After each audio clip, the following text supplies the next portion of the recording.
Hello guys, welcome back to our channel. তো তোমাদেরকে আমার নতুন ব্লগে অনেক অনেক স্বাগত জানাই। চলে এসেছি নতুন একটা ব্লগ নিয়ে, তো লাস্ট অব্দি ব্লগটা দেখতে থাকো। সত্যি বলতে ভাবি যে রোজ দিন ভিডিও দেবো, কিন্তু সেভাবে হয়ে ওঠে না। কিন্তু এখন থেকে রোজ দিন আমি ভিডিও দেওয়ার চেষ্টা করব। তো তোমরা প্লিজ দেখো আর সাবস্ক্রাইব করো।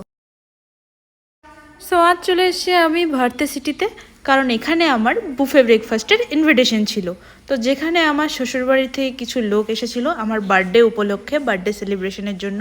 তো আমি দেরি না করে বার্থডের দিন সকালবেলা খুব সুন্দর করে রেডি হয়ে, সুন্দর বলবো না, যেমন পেরেছি রেডি হয়ে তাড়াতাড়ি করে আমি গাড়ি নিয়ে বেরিয়ে পড়েছি মূল উদ্দেশ্যে।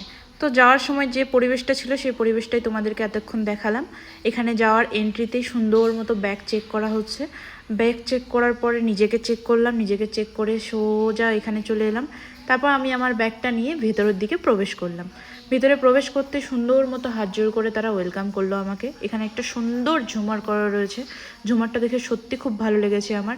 আর এখানে একটা ফ্লাওয়ার ওয়াচ রয়েছে যেখানে অরিজিনাল ফুল ছিল, সত্যি বলতে খুবই ভালো লাগছিল দেখতে। তো আমি লিফটে করে উপরে যাওয়ার আগে একবার এখানে সুন্দর করে চোখ বুলিয়ে নিচ্ছিলাম। চোখ বুলিয়ে নিয়ে সোজা চলে গিয়েছিলাম উপরে গিয়ে এই যে দেখছেন এইটা ছিল রুম। এই রুমটাই বুক করা ছিল, সেখান থেকে দিদাকে এখন বের করা হচ্ছে।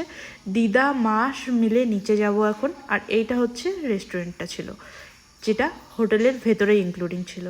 যেহেতু আমাদের যেতে অনেকটা লেট হয়েছে, তাই বেশি দেরি না করে যে যার পছন্দের মতো খাবার নিয়ে আমরা টেবিলে বসে পড়েছি। তো আমরা এখানে ব্রেকফাস্টের সঙ্গে কিছু ফ্রুটস নিয়েছিলাম, ফ্রুটসের সঙ্গে কিছু ডিজার্টও ছিল।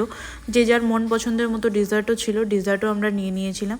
নিয়ে খাবার শেষ করেছি, কারণ এই জন্যই তাড়াতাড়ি করছিলাম, কেননা ব্রেকফাস্টের টাইম শেষ হয়ে তারা লাঞ্চের বন্দোবস্ত করছে। তোমাদেরকে একটু দেখিয়ে নিই। এই দেখো, তারা সব কিছু ক্লিয়ার করে অলরেডি লাঞ্চের জন্য বন্দোবস্ত করতে শুরু করে দিয়েছে। আর এই সাইডে রয়েছে আমার যেখানে বসেছিল মা, দিদা, মামা, মামি, পিসন, পিসিনি, দাদা, বৌদি, দিভাই, সবাই ছিল সেখানে বসে। তো আমরা এই মুহূর্তে খাওয়া শেষ করেছি। খাওয়া শেষ করে এখন আমরা বেরোনোর সময় সুন্দর মতো তাদের ডেকোরেশন দেখছি। অ্যাকচুয়ালি সত্যি বলতে খুব ভালো ছিল। আর আমাদের যা বিল হয়েছিল তার রুমের সঙ্গে ইনক্লুডিং ছিল। আর এখানে দেখো, কর্ণাটকার যেহেতু সেদিন ফেস্টিভ্যাল ছিল, সেহেতু ওইখানে ওরা রঙ্গোলি করছিল।